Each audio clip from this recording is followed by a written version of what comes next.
Hey guys, I'm Zach Thomas. I'm the creator of Bigfoot the Board Game. In this one, we're going to play through an entire game round so I can show you how the game is played. So kick back, relax, and enjoy the video. Oh, that's right, I'm the one making the video. As you can see, we have the board all set up for 2 players. The red player has the first player token and will be our first player for the round. Now let's take a quick look at the equipment setup for each player. The red player has bought 3 item tokens, 2 apples, and a silver bullet. They've also bought 2 equipment cards, a compass and a call blaster. The compass prevents the player from becoming lost if a lost card is drawn from the exploration deck. The call blaster allows a player to blast an unoccupied adjacent location with the Bigfoot call to potentially lure in Bigfoot. The yellow player has bought an apple, some matches, a bullet, and a casting kit, as well as a flashlight and some camouflage. The flashlight prevents any night events from reducing a player's courage. The camouflage reduces the threat level of an aggressive animal and therefore reduces your risk of an animal attack. Each game round is broken up into 6 phases, the first of which is the travel phase. During this phase, players will pick a location where they think there will be Bigfoot activity and move to that location. Locations with the yellow arrow pointing into them are considered accessible by road and can be driven to with your truck. Locations without an arrow are inaccessible by road and must be hiked to. To hike in, players must drive to an adjacent location, then place their meeple on the board and reduce their stamina by 1. To use your truck to travel to a new location next round, you must first hike back. Your hiker meeple gets placed back in your truck, and your stamina gets reduced by 1 again. Anytime a player's stamina moves down into a new color, their hygiene must also be reduced by 1. So let's move our red player to location 5, Coldwater Camp, and let's move our yellow player to location 8, the old logging road. Now, normally, when driving to a new location, players must discard 1 fuel cube. The only time you don't is when you're leaving town. There are a few other things you can do during the travel phase. You may place down an apple to lure Bigfoot in. If an activity marker is placed in an adjacent location in the next phase, that marker will be lured into your location. The apple gets discarded and returned to the country store. You can make camp by discarding a match. Just flip the token over and place it in your location campfire side up. This will allow you to increase each of your condition tracks by 1. Staying in a location with a campground, designated by the tent symbol on the road sign, works just the same as making camp without the need to discard a match. If you have the call blaster equipped, you can target 1 adjacent unoccupied location to call blast.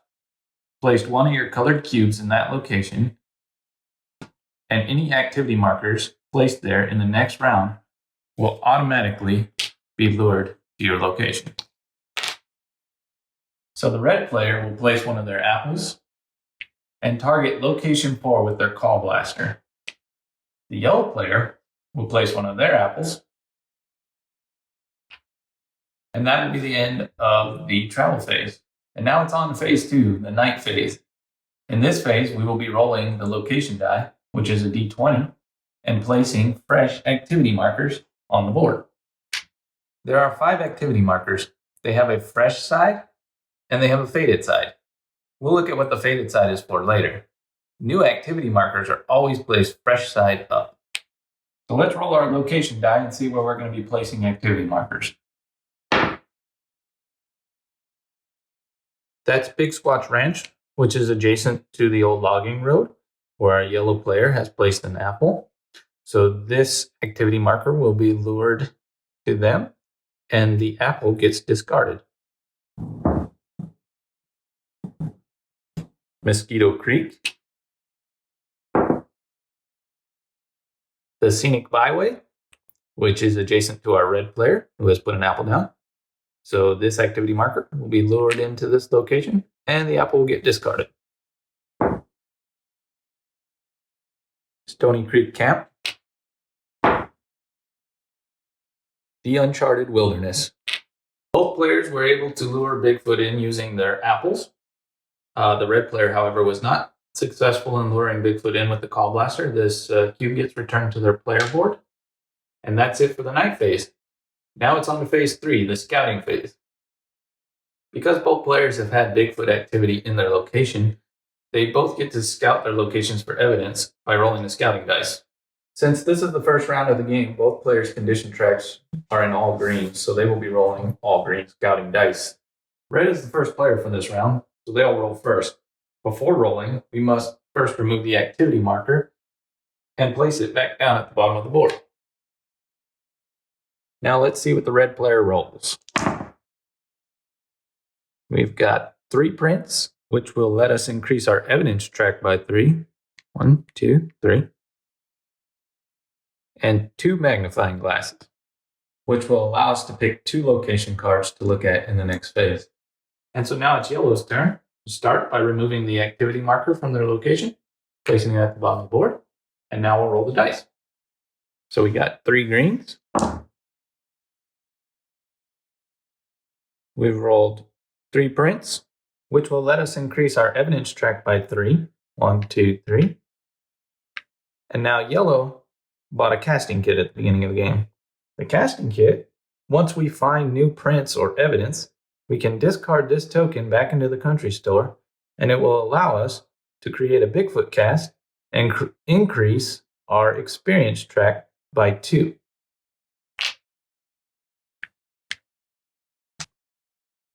A magnifying glass, which will allow us to pick 1 location card to look at in the next phase.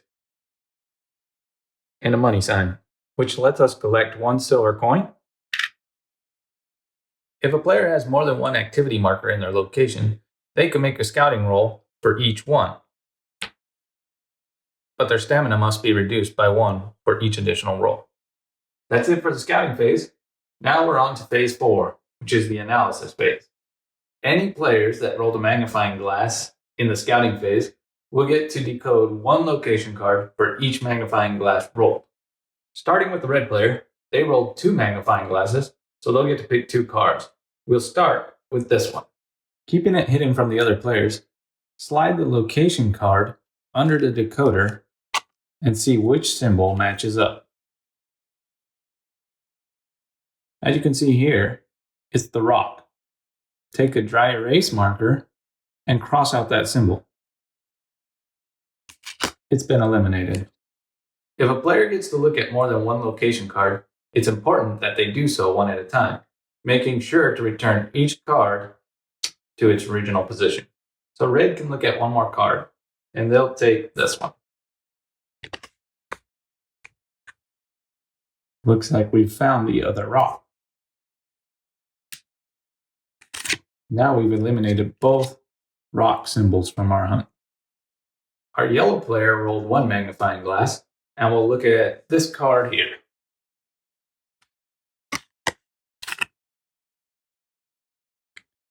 This one looks like it's the flower up here. This process of elimination is what the game is all about. Once you've eliminated all but 3 symbols, you will know Bigfoot's secret location on the map by matching the remaining symbols with a location on the map. In this situation, we have the squirrel, pine cone, and tall grass. Looking at the map, we can see each location has 3 symbols on its road sign. All we have to do is find a location that has the squirrel, the pine cone, and tall grass, which, as you can see, is location 15, Spirit Lake. The back page of your handbook has an image of all 20 road signs. Mark the box below the correct location and place your handbook back in town. This signifies to the rest of the players that you have found Bigfoot and that they have 1 round left before the game ends. At the end of the game, before the winning player reveals Bigfoot's location, all the other players will make a guess and mark a location in their handbook. After the last round of the game, the winning player will take the 3 hidden location cards that were placed under the bottom left corner of the board during the game setup. They will secretly decode them, and if they are correct, they reveal them to the rest of the players and win the game. If they are incorrect, they will place them back under the board, and play will continue with the other players. As for the player who got it incorrect, they're found out to be a hoax and are eliminated from the game. That's it for the analysis phase. Now on to phase 5, the Bigfoot phase. This is when we move Bigfoot along his track. Adding up the number of location cards that were decoded in the last phase, plus the number of activity markers still on the board, we will know how many spaces to advance Bigfoot. The red player saw 2 location cards, and the yellow player saw 1. So that's 3 cards, plus 1, 2, 3 activity markers still on the board, which means Bigfoot will advance 6 spaces. 1, 2, 3, 4, 5, 6. There are 8 shuffle spaces around the track marked with the shuffle symbol. Anytime Bigfoot lands on one of these spaces or passes over one of these spaces, all the location cards are collected,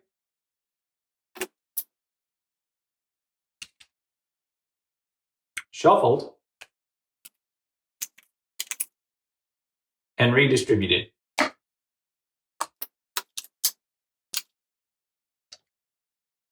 The corner spaces look different, but are treated as normal. If Bigfoot reaches the end of his track before he is found, then the game is over and Bigfoot wins. After moving Bigfoot, we have to take all of the activity markers and flip them over to their faded side. When a player scouts a location with a faded activity marker, the best they can roll are the yellow dice, even if their condition tracks are in green. That's it for the Bigfoot phase. Now we're on to phase 6, the last phase of the round, the exploration phase. Players will draw 1 exploration card each in turn order. Each card has its own instructions on how it is resolved. Red is our first player this round, so they will draw first. And they draw knocking. A well-known tactic for communicating with a Sasquatch is smack a large stick against a tree and wait for a response. Roll a d20 and place a fresh activity marker. So let's roll a d20 and see where to place the activity marker. Big Squatch Ranch, which is within 1 location of our yellow player. Any players within 1 location will reduce their courage by 2. So our yellow player's courage is going to get reduced by 2, and their evidence track is going to get increased by 4. 1, 2, 3, 4. Now the yellow player will draw, and they get thermal imaging. It's hard to see in the dark, but using your thermal camera, you glimpse a large heat signature moving through the trees. Roll 3 red dice.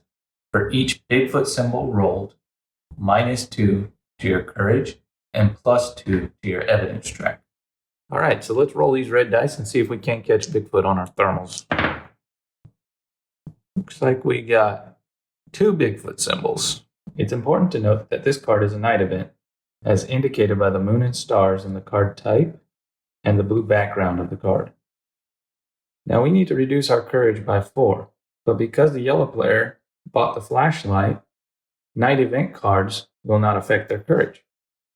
So all we have left to do is increase our evidence track by 3. As you can see, we are only 3 spaces from the end of our evidence track. Once you reach the end, your cube will need to stay there until the next analysis phase, where you'll be able to look at 1 extra location card. Once you look at that card, your evidence track gets reset. One other thing reaching the end of the track will do for you is allow you to increase your experience track by 1. And there you have it. You've seen all 6 phases of a game round. Now all that's left to do is take the first player token and pass it to the left and do it all over again. The game will continue until a player finds Bigfoot's secret location or Bigfoot reaches the end of his track. But before we end the video, let's take a quick look at some other gameplay situations. The Exploration deck has 73 cards with 45 unique events. We're not going to look at all of them, but let's look at some of the more interesting ones. First, let's look at the government cover-up. You didn't actually think the government would just sit by and let you expose their secrets, did you? Place face up on a location card position. Players cannot look at the card in this position. Remains in play. So this card is going to get placed face up on a location card. Now whatever location card is in this spot is locked and cannot be decoded. The government agent will stay in play for the remainder of the game. There are 3 of these cards in the deck, so there's the potential of covering up 3 different spots. These cards will still get collected and shuffled with the rest.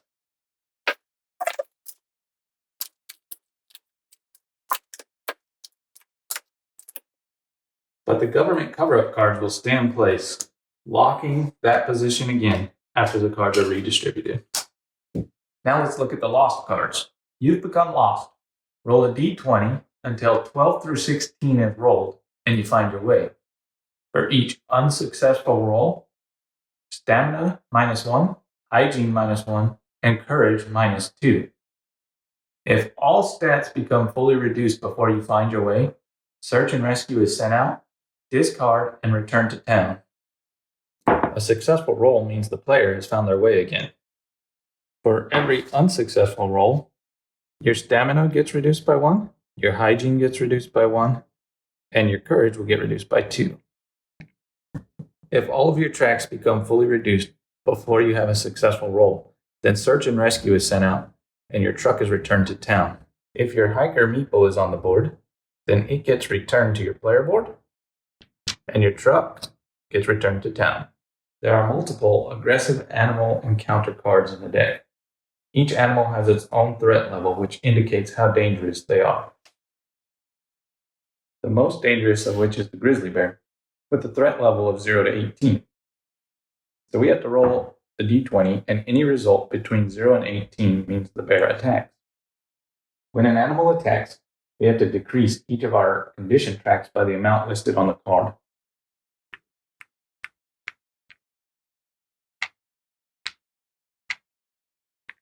We have to collect all the tokens from our backpack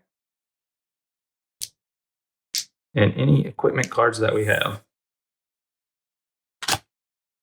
Then drop them on the table.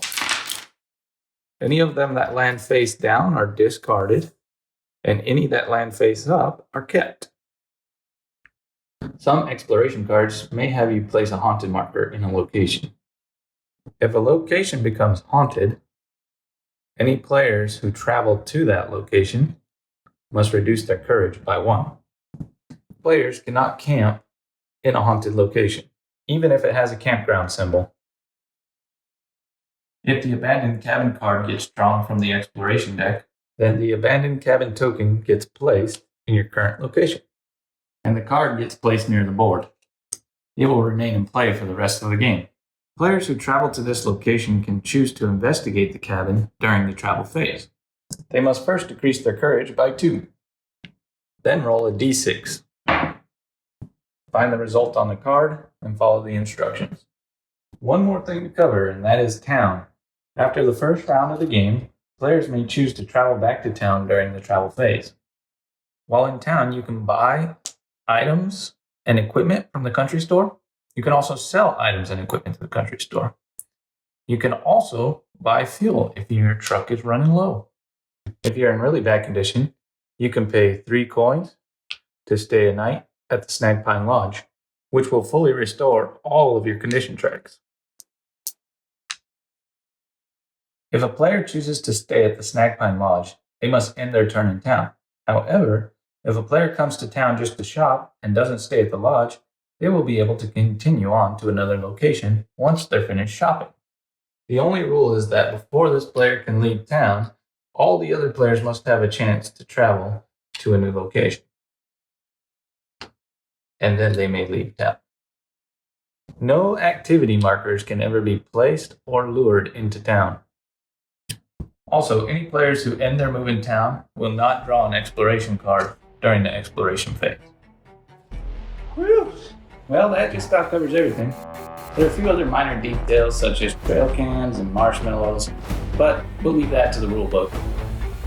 It's a fantastic game with a ton of replayability, and I hope that you guys will love it as much as I do. Thank you for watching, and have a wonderful day. Bye!